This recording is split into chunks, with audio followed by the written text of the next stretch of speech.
pleine de ressources, Zaya a mis à profit son image sulfureuse pour se reconvertir dans le métier d'actrice. Une profession pour laquelle elle a une vraie passion, mais dans laquelle elle est encore confrontée aux préjugés et à la discrimination à cause de son passé. Après avoir été mannequin, Zaya s'est dirigée vers la comédie. Dans Folie, le nouvel épisode inédit de Capitaine Marlowe, diffusé vendredi 1er septembre sur France 2, avec en guest Catherine Ringer, l'actrice incarne une danseuse de cabaret qui disparaît mystérieusement. L'occasion pour Zaya de tourner sous la direction de José Dayan et de donner la réplique à Corinne Massiero. Une expérience salvatrice pour l'actrice qui souffre encore de son passé et tente de se reconstruire à Londres. Capitaine Marlowe, j'ai l'impression à chaque fois de retourner 13 ans en arrière. Zaya est toujours traumatisée par son passé télé-loisirs. Quel impact le scandale judiciaire de 2010 a-t-il eu sur votre vie? Zaya Dehar, c'est derrière moi. Mais ça fait partie de moi. Parce que je lutte tous les jours. Il y a une certaine discrimination à mon égard.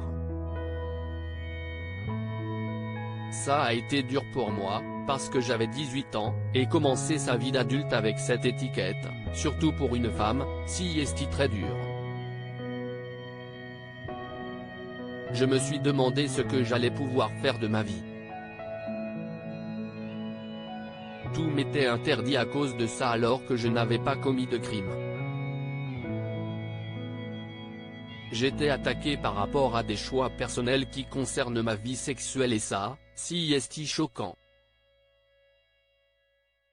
Encore aujourd'hui, on me met de côté à cause de ça. Il y a cette idée de pétés qui sont considérés comme le déchet de la société. Si est grave. Les personnes qui me discriminent n'ont pas conscience qu'à la base dans ce dossier, j'étais la victime. J'étais mineur, mais maintenant je suis adulte, et on continue à me taper dessus et à me mettre à l'écart en ne me donnant pas la possibilité d'avancer dans la vie comme n'importe quelle autre personne. Comment vous êtes-vous reconstruite? Je me dis qu'il faut que je sois plus forte que l'étiquette qu'on m'a collée. Que malgré ça, je vais réussir à accomplir des choses que j'aime et j'espère être jugée de manière objective par rapport à ça. C'est la passion qui me guide et m'encourage à me dire que je vais pouvoir exister comme n'importe quelle autre personne dans cette société. J'essaie de faire comme si ce passé n'existait pas.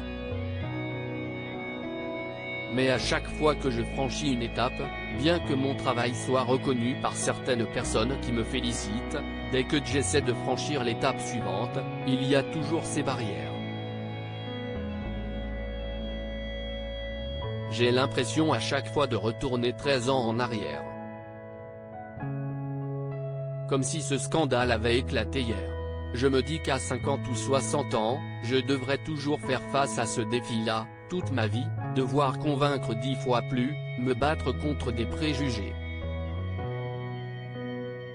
Ça me choque, je ne comprends pas pourquoi on veut toujours me blacklister. Ma vie était terminée, poursuivie par son passé. Zaya Dehar avait perdu tout espoir. Avez-vous des soutiens dans la vie? Ma famille. C'est tout. Vous sentez-vous seul parfois? Oui. Quand il y a eu le scandale, pour moi, ma vie était terminée. Je savais que tout me serait interdit, que ce soit du côté personnel ou professionnel. Ce genre de femme, on ne veut rien avoir à faire avec. Elles n'ont droit à rien, on n'a toujours pas évolué de ce côté-là. À une époque, j'ai pensé à me suicider, et c'est un traumatisme qui me suit encore aujourd'hui. Je peux très vite chuter à cause de ça, parce que je sais que j'ai cette étiquette, que des gens méchants peuvent utiliser contre moi. C'est accepté par la société d'humilier des femmes comme moi. Et je dois relever les défis toute seule, à chaque fois. Avec ce rôle dans Capitaine Marlowe, j'ai eu le sentiment quelque part d'être adoubé. Ça a été une expérience très enrichissante. Je me suis découverte.